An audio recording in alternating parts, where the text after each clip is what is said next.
Merci Jean-François, on est de retour dans la zone Country Rock avec nul autre que Pierre-Paul Bézile-Lacasse de Lacasse et Associés. Mon cher Pierre-Paul, je vous salue. Bonjour, Denis. Pierre-Paul, c'est la dernière pour 2025. On va reprendre en 2026, c'est certain, mais avant les fêtes, ça serait peut-être le temps de faire un petit résumé puis quelques recommandations pour nos auditeurs au niveau financier. Ça serait une belle direction à prendre.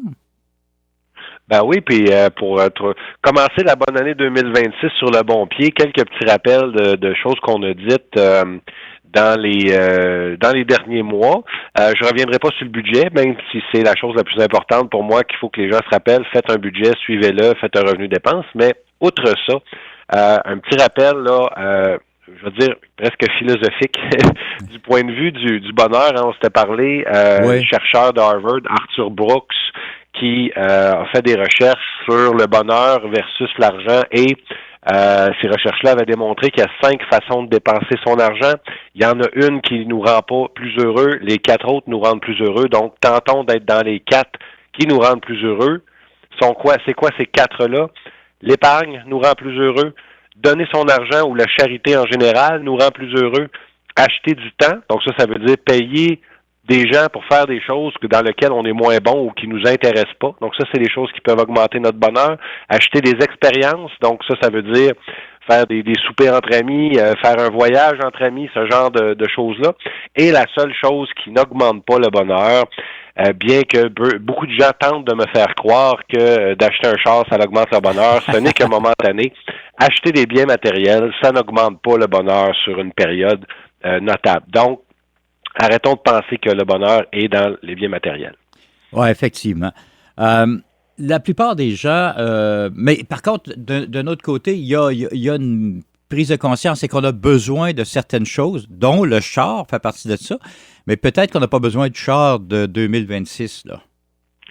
Ben exactement, c'est pas, tu sais, il y a des choses qu'on va avoir besoin dans la vie pour fonctionner. Hein, bien matériel, ça veut pas dire de vivre une vie sans aucun bien matériel, mais de ne pas se fier là-dessus pour le bonheur. Donc c'est plus ça le message, et de se rappeler aussi que dans les mêmes genres d'études, l'augmentation des dettes fait augmenter le malheur des gens. Donc tenter de se tenir loin en 2026 d'avoir des dettes si on a le choix entre payer quelque chose de moins cher ou s'endetter pour quelque chose de plus cher.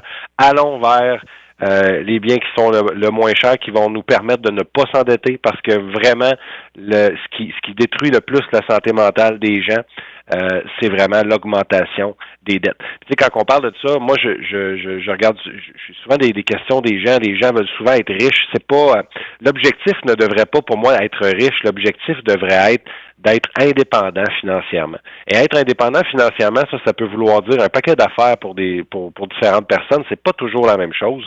Le principe de base là, des gens qui sont c'est le contentement. Les gens qui se contentent de peu peuvent être très heureux avec des revenus relativement faibles. Le problème, c'est que si nos revenus sont pas suffisants pour qu'on soit contenté, c'est là que souvent on utilise l'endettement, puis c'est là qu'on se rend jamais à l'indépendance financière. Donc, de bien faire la différence entre des désirs puis des besoins, c'est quelque chose qui va être excessivement important pour se rendre à l'indépendance financière. D'apprendre à vivre avec 80% de ce qu'on gagne, hein, c'est quelque chose qu'on a déjà parlé aussi dans les dernières semaines. C'est une habitude très importante à prendre. Apprendre quand on est jeune aussi, quand on n'a pas d'enfants, c'est le temps de démarrer ces habitudes-là.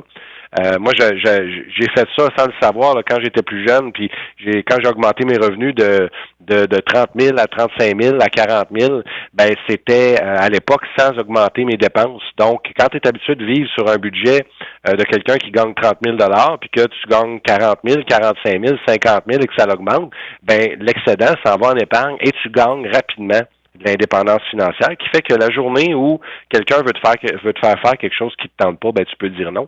Et la journée où tu as une opportunité intéressante qui est peut-être moins payante que ce que tu fais, mais qui te tente vraiment puis que ça rejoint tes valeurs, ben tu peux dire oui. Donc, c'est à ça que ça sert l'indépendance financière, c'est de ne pas être cloué d'un job qui nous intéresse pas et de pouvoir dire oui à des opportunités, même si l'argent est peut-être moins là. Ouais, j'ai eu la chance d'encadrer, moi, des gens au cours de mes années de formation où j'ai formé des gens. Et je leur disais, vous avez 2 salaires. Vous avez le salaire numéro 1, qui est votre chèque de paye, mais le salaire numéro 2, c'est votre plaisir de travailler. Et les deux, à mon point de vue, à moi, sont tout aussi importants l'un que l'autre. Et ce qu'on vient de dire là, avec l'indépendance financière, on est peut-être capable d'aller chercher la deuxième partie de ce salaire-là dont je parle. Là.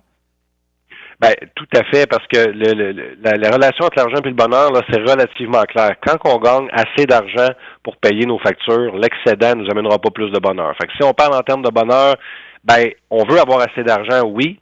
La journée où on en fait plus, ben tant mieux, on peut s'en mettre de côté pour que, éventuellement, si notre travail fait pas notre affaire ou va pas chercher le côté d'enrichissement ou de nos valeurs ou ce qu'on va aller chercher là-dedans, ben on va être capable de changer notre fusil d'épaule. Et ça vient beaucoup avec le retard de gratification. C'est quelque chose d'autre qu'on s'est parlé souvent. Il faut se rappeler que les gens qui réussissent dans la vie, dans leurs finances, dans leur carrière, dans leur vie amoureuse, dans leurs relations avec les amis, les relations familiales, c'est les gens qui apprennent à retarder la gratification.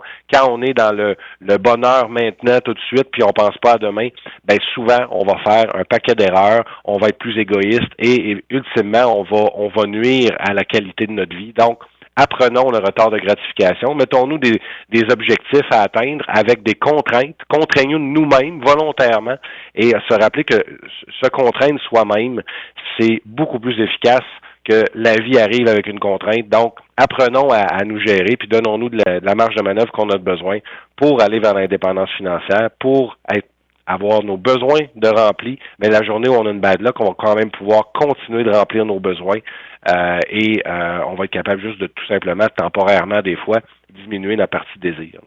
J'aimerais qu'on revienne sur les dettes parce qu'on parlait d'auto, on parlait de véhicules. Un véhicule, c'est important. Mais la résidence également, ceux qui ont des hypothèques, est-ce qu'on la voit comme une dette ou comme un investissement? Ben, ça va être relativement variable d'une personne à l'autre. C'est la seule dette, l'hypothèque, là, c'est la seule dette qui n'accroît pas le malheur. Tu sais, il y a l'échelle de bonheur, mais il y a l'échelle de malheur aussi. Là. En anglais, ils appellent ça happy and unhappy. C'est pas la même chose parce que c'est pas les mêmes parties du cerveau. Donc, quand on pense à être heureux, on va penser au bonheur, mais on peut à la fois être heureux et malheureux. Okay. Donc, ça, c'est un peu difficile à comprendre, mais c'est pas une échelle unique. C'est deux échelles parallèles. Et ce que ça fait, en fait, c'est que d'avoir une hypothèque, ça n'augmente pas le malheur. Souvent, pourquoi? C'est parce qu'effectivement, avec le temps, une valeur d'une propriété va s'accroître. Et dans certains cas, je dirais pas nécessairement la majorité des cas, mais dans certains cas, la maison va pouvoir être vue comme un investissement, surtout pour les gens qui manquent la discipline de vivre avec 80% de leurs revenus puis de placer le reste. C'est sûr que quand on fait ça, pour moi, ça demeure beaucoup plus efficace d'être à loyer, payer moins cher et placer son argent. Mais tant qu'à pas placer l'argent, mais effectivement, le fait d'avoir une maison va faire qu'on a de l'épargne forcée, à condition, évidemment, de ne pas avoir une marge hypothécaire et de payer seulement l'intérêt, parce qu'à ce moment-là, on ne paye jamais l'hypothèque puis on fera jamais d'argent sur la maison. On va juste se rendetter constamment sur la maison. Mais si on a vraiment un prêt sur 25 ans qu'on paye graduellement, après 25 ans, on va avoir une maison qui est claire et qui n'a pas d'impact fiscal aussi. Hein. On le sait, quand on vend notre maison, on a une exonération, donc on ne paiera pas d'impôt sur notre première maison. Si on a une maison peu chalet, là, c'est différent. Mais effectivement, la dette sur la maison ne contribue pas à augmenter le malheur des gens. Par contre, quand on regarde certains chercheurs, comment les millionnaires ont fait pour se rendre aux millions, ça reste que quand ils ont eu payé toutes les autres dettes, qui ont épargné de l'argent, une des prochaines choses à faire, c'est de payer sa maison. Pourquoi? Ça reste que de ne pas avoir de dette, même si c'est une dette hypothécaire, on est dans une meilleure posture mentale parce que la journée où il y a une crise financière comme on a vécu avec la COVID ou à d'autres moments dans l'histoire, on est d'une situation où la hausse des taux d'intérêt ne nous touche absolument pas. Et ça demeure un stress pour beaucoup, beaucoup de familles. Quand on a eu la hausse des taux d'intérêt, les hypothèques qui ont monté de 2 points quelques pourcents à 5, 6, 7% même dans certains cas, ça a créé énormément de stress dans la vie des gens. Dites-vous que si on n'a pas d'hypothèque, d'une part, on n'a pas ce stress-là, puis d'autre part, on est d'une situation où on a de l'espace dans notre budget de façon colossale pour épargner, mais pour faire aussi d'autres choses. Bon, c'est une dette qui peut être payante à quelque part, autrement dit. C'est la moins pire des dettes, Wow, assurément. OK. La moins pire. Rapidement, il nous reste encore à peu près 5 minutes. Si on fait un résumé général là, pour les gens avant les fêtes, là, la carte de crédit et compagnie, c'est parce que là, on s'en va dans cette direction-là. Là. On load la carte de crédit, on avance, on va chercher des cadeaux, on va chercher des événements, puis ainsi de suite. Beaucoup de gens sont dans cette direction-là au moment où on se parle. Là. Oui, c'est toujours très malheureux pour moi de voir en janvier et en février les gens dans le temps des fêtes qui se sont mis la tête dans le sable puis que là ils se résignent à venir nous voir alors qu'on devrait plus être en planification. Moi, j'ai beaucoup plus de plaisir à travailler avec les gens quand on est proactif, on vient d'avance pour régler les problèmes, donc pas une fois que les problèmes ont été empirés par le temps des fêtes.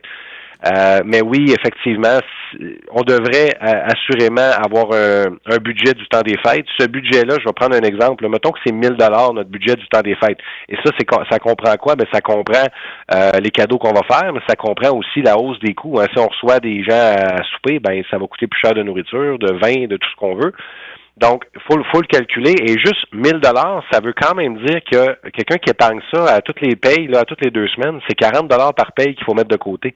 Est-ce que, quand on le voit comme ça, j'ai eu cette discussion-là avec ma conjointe hier, on sort très peu au restaurant ou autre, nos amis, on les voit chez nous, donc faire des sorties puis payer des repas et du vin au resto, on fait rarement ça, et elle l'a fait hier, puis elle me dit, ben, c'est drôle combien de jours de travail que ça représente cette soirée-là, comment ça m'a coûté. Fait que comptez-le en votre taux horaire, comptez ce que vous dépensez combien d'heures ça va vous prendre de dépenser. Ça peut être un bon truc pour certaines personnes pour se limiter puis rester dans des dépenses qui sont raisonnables, mais d'aller acheter des cadeaux ou des biens sur une carte de crédit et de pas ramener sa carte de crédit à zéro.